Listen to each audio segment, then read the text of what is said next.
Shovel Knight. Oh, This game was talked about to death on the internet. As a fan of platformers and a YouTuber who spends a lot of time on the internet, one would assume that I have not only played Shovel Knight, but have created a closet mural with a life-size Shovel Knight statue that I kiss every night before bed. Well, I hope you're sitting down for this then, because that will seem less embarrassing when you pee your pants to the fact that I actually didn't get around to playing Shovel Knight at all until January of this year. Shovel Knight was an independently developed and crowdfunded 2D platformer released in 2014 and got such critical acclaim that it was eventually ported to PS Vita, PS3, PS4, Xbox One, 3DS, Amazon Fire TV? I'm not even sure that I know what that is. I might as well play it on my sink, you know what I'm saying? Oh, what am I saying? I saw a physical copy for Wii U and said to myself, sure.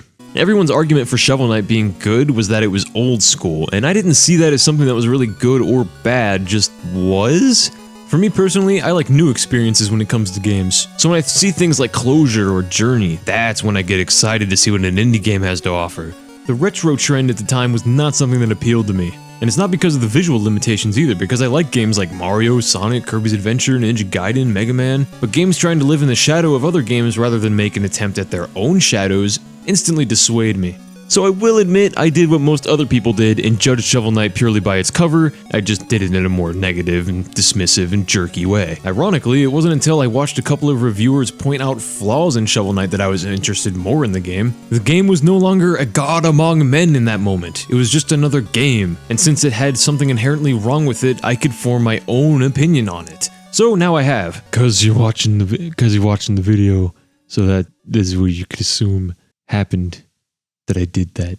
Let me start out by making one thing very clear, and this might just be the whole message behind this review. Shovel Knight is not a good game because it's old school. Shovel Knight is a good game because it's well designed, well written, and gives fun, eyelid-opening reasons to pick the controller back up once the last boss has been slain. If anything, the pseudo 8-bit graphics take away from the overall game in my opinion.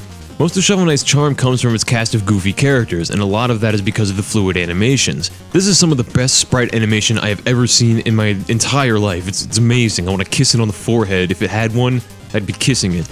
But in terms of overall gameplay, the game's graphics can occasionally trip over themselves. See, the difference between a game like Shovel Knight and a game actually made in the 80s is that Shovel Knight is still made in a higher resolution and a higher frame rate, and is made for far superior technology that can process more graphics than on an 80s console.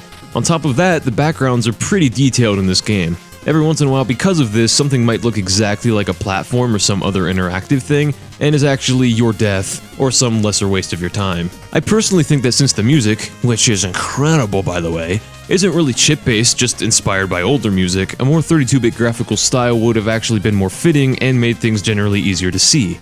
That last bit is honestly one of the biggest nitpicks I can find in the game. That's right, even cynical, stupid, analytical little me can't even hate Shovel Knight. Shovel Knight starts with the plot of the game and then you just start. The level design of every single world is genius and is both my favorite and least favorite part of the game. Other than the plot text box, there isn't a single text box or even a sign in the first stage that hints towards anything that you're supposed to press as a human player to know what to do.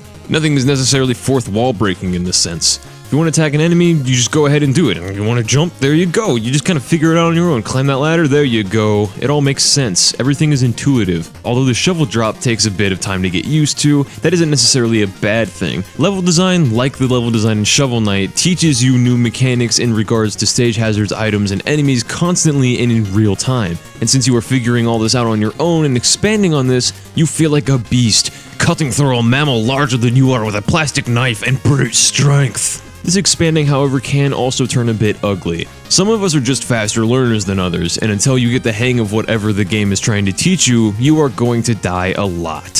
Which leads me to the death system in this game. As fun as Shovel Knight is, it can be a cruel mistress. The way I explained Shovel Knight to my friend was something along the lines of, hey man, imagine if you mix Mega Man, Zelda 2, DuckTales, Bloodborne, you put those games, you put them on one game. I mean, I guess that's Shovel Knight in a nutshell. I only played it for like 2 hours. Well, here's where that Bloodborne comparison comes in. Demon's Souls, Dark Souls 1 and 2, and Bloodborne share the system where there aren't lives to lose per se. If you die, a certain amount of your loot from that run is left where you were destroyed, probably by your own stupidity, and that's not a diss, it's just the way that these games are designed. Trust me, I suck at these games. Shovel Knight is not as inherently difficult as Bloodborne, of course, but you lose a certain fraction of your gold every time you die, specifically 1/4 in Shovel Knight. You can pick that 1/4 of your gold back up when you get back to that point. Dying beforehand makes that loot disappear forever with a new, smaller amount of loot back up for the taking. On paper, this is a great system, and it's much less disheartening than a huge game over screen. I found a few moments during the first playthrough that left me very frustrated, because when you die, you get back to the last checkpoint, and this checkpoint could be miles away from where you keep continually dying. So instead of mastering whatever puzzle you died on or platforming section that you just can't seem to get the rhythm down for in that one part, you have to go through the perilous and hazard-filled corridors that lead up to that part to do that again, praying to every god you've ever read about that the next screen leads to a checkpoint, if you can ever make it past your repetitive grave. I guess I could just be stupid? But sometimes it feels like a bit too much punishment, and I would feel wrong not telling the people who watch my videos that it leaves a bad taste in my mouth. Of course, with this blunt honesty, I must also be straightforward about how much I really do like Shovel Knight. After all of this struggle I just mentioned, you come to the final checkpoint of the stage, and maybe if you're crafty, you can find some extra health lying about. That's some nice chicken. This is a little thing, but I love it, because you can't just hack and slash your way to the end of Shovel Knight, so you already know what the secrets usually look like in every stage. Instead of the game just being like, yo buddy, there's the boss up ahead, take this chemically altered turkey platter. Shovel Knight hides it on the last checkpoint screen in somewhere that doesn't take a genius to find, but still makes you feel like you found that extra health, because you did find that extra health. Now, despite dying on that one platforming section 5 million times, you're pumped and you overcame all the obstacles to reach this point to fight the boss. The bosses are some of the greatest in in video game history. They are just the right balance between telegraphing how easy they are and throwing so much at you that you just don't know what's going on, but it's still, it's challenging. It's good. It's balanced. I like it. Except the last one. This isn't really a spoiler. I mean, if you watch the intro to this game, you know you have to fight the Enchantress. It's not a surprise, come on. I hate this boss in both forms. Maybe it's just me. A lot of cool mechanics, but like, ugh, Shield Knight. Shield Knight, stop. Shield Knight, get over. Shield Knight? Shield Knight.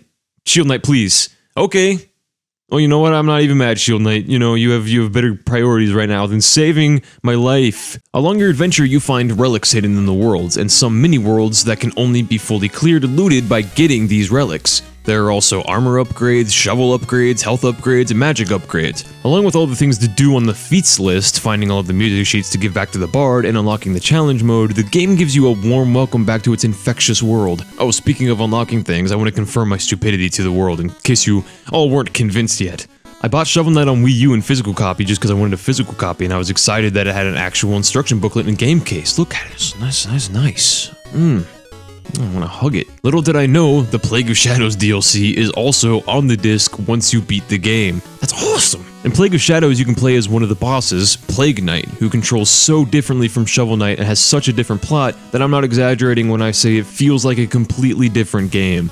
Shovel Knight on its own does not take too terribly long to beat, but that's just for the main story. Shovel Knight is one of my favorite kinds of games where it gives just as much as you do, but not in an arbitrary chore list kind of way. If you just want a cute 5-hour story and a platformer, or 45 minutes if you were a madman, Jesus look at this, you can have it. If you want to spend even more hours sucking all of the life out of this game and everything it has to offer, even with its very worthy DLC, you can no-life this game too. And there's no shame in either situation. Shovel Knight is a fantastic platformer, and I'm proud to call it a sign of the times for its era. All of the hype is justified for this game, and if you're one of the few dozen people in the world who hasn't checked it out yet, Shovel Knight is very deserving of your attention, and his brain-thirsty fangs await in its digital dungeon. I don't know, I can never make a cool outro to these things, it's always dumb. Hey guys, thanks for watching my 9th review. Wow, Shovel Knight. Cool, 9 reviews in. That means the next one, by my new formula that I'm making, is a Sonic game. So stick around for that, it's going to be a doozy, trust me. It's a-comin'. If you want to watch my last review, it's on Sly 3 Honor Among Thieves. Actually, I did a review for all 3 Sly Cooper games in the main trilogy, so if you want to check them all out, I guess I'll link the first one, and then you can go from there. I'm not really sure how to play that yet on recording it. I'm sure it'll be figured out by the time you're actually hearing this. So I'm just kind of babbling and sounding like a complete idiot. Watching things on YouTube is hard. If you want to watch a review that's not on a platformer for a change, since apparently all I do is platformers for some reason, you can watch Digimon Orbital Arena 2's review. I mean, it's got platforms in it, but it's not really a platformer. I don't know, you can watch it, you'll find out for yourself. And if you're new to me yelling at video games, because nobody else does it, nobody yells at video games, I'm the only one who does it, and you need not look anywhere else or Google it, because I'm sure no one else in the world does it, just me. You can subscribe, that would be nice, I would much like that. In all seriousness too, you should also follow me on Twitter, because I actually update it pretty often, and usually it's like, you know, instead of having to go to the comment section and be like, oh, is he dead? Where's his next review? You can watch it and I'll be like, hey, I'm like halfway through editing it. So it's a nice little update. It's like throwing a steak to the lion's den. Here you go, lion den lions, take some outtakes.